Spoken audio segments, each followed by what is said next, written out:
Hi, you have a loan limit up to 50,000 pesos, which with your ID and basic information, get it within 1 hours. 1 hours talaga. At meron pang link. Classify ka agad guys as spam ha. Galing kay Cashbox. Legit ba kung nakatanggap kayo ng ganito message? Keep watching. Hello everybody! Welcome back to my channel kung saan sinisilip muna natin yung isang loan app para maset natin yung mga expectations nyo bago kayo mapadownload guys. And my videos are not sponsored and it's based on my personal experience. Dahil ako po yung ginipig nyo, ako yung nagtatry ng loan app para sa end. Makapag-decide kayo kung okay ba siya o hindi. Pag-uusapan natin ay itong si Cashbox na text ng text guys pero napupunta naman sa spam. Kaya sabi 50,000 pesos daw with one valid ID. Tatanggap mo na daw in 1 hours.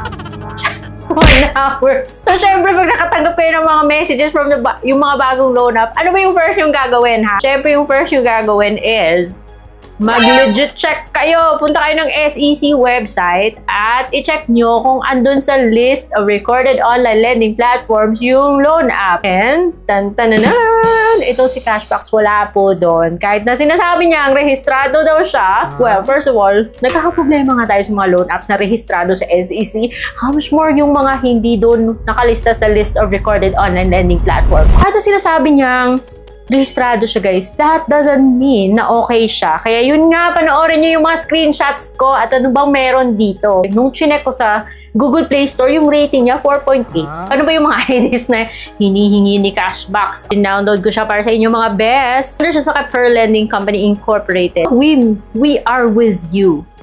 Make your life easier. Easy to approve. Cash-free loan. Wow. For 1 hours daw eh. Tapos up to 50,000 pesos at installment daw, bongga. Okay, born to credit. Wow. Born to credit. Ano ba to?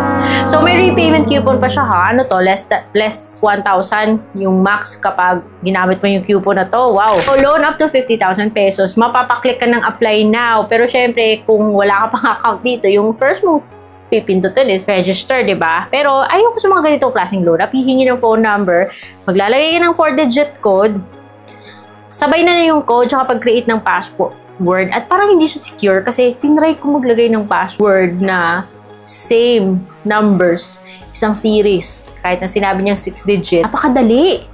Ingat kayo sa mga hackers dito. So, kagad naman ako nakapasok dun sa dashboard niya pagkatapos ko i-click na I have read and agreed to the loan service privacy agreement at nag-click ng register. Pinag-login niya pala ako guys. Nilagay yung password. Bumungad tong mga permissions na hihingi niya sa iyo at babalikan niya doon sa dashboard. So, kung mag-click ka ng apply loan, yung mga basic information na hihingin niya is paano mo daw gagamitin yung loan, parang survey pa kunyari, no? Kasi hingin siya ng email at ng Facebook profile nyo.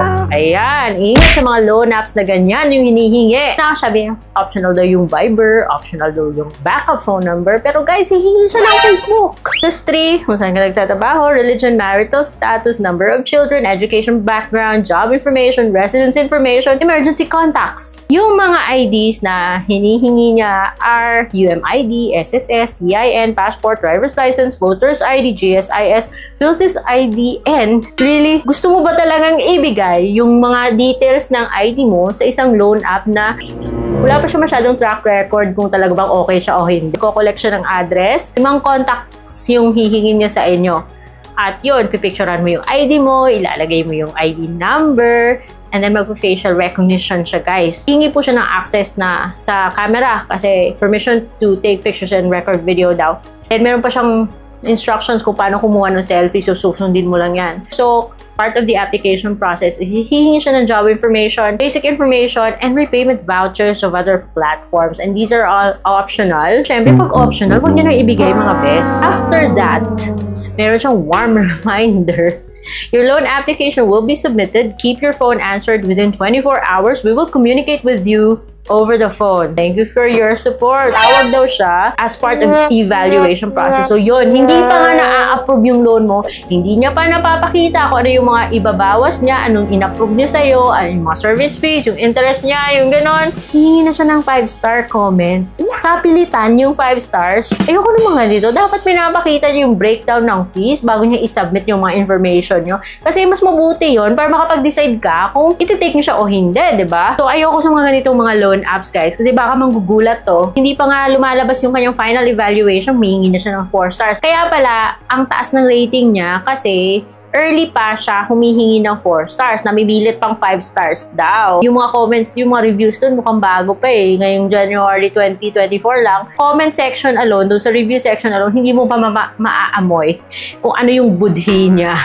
So, ayun, I did my further research. Charot na research. Kung kamusta ba talaga yung loan app na to. Sabi-sabi, ang laki ng pautas niya, guys. May nasaga pa akong balita yung approved daw is 10,000 pesos. Pero, daan nyo yung natanggap 6,000. Yung kanyang bawas, grabe siya. At hindi po siya installment at hindi po siya long term. Of course, text sila ng text. Kaya marami yung napapa-download at napapa-try niya. So please, research muna kayo bago nyo siya i-download. So ito yung naging experience ko kay Cashbox, guys. And ayoko sa mga loan apps na auto-submit. So kung meron ako nakalimutan banggitin or nakapag-try kayo ng Cashbox, comment below for the benefit of those na nag-iisip pa lang na magda-download kay Cashbox. Again, guys, balik-balikan nyo yung review section dun sa Google Play Store bago kayo mag-download. And please be careful with your personal information. So I hope you learned something from this video, and that is all for today. I'll see you on my next vlog. Bye!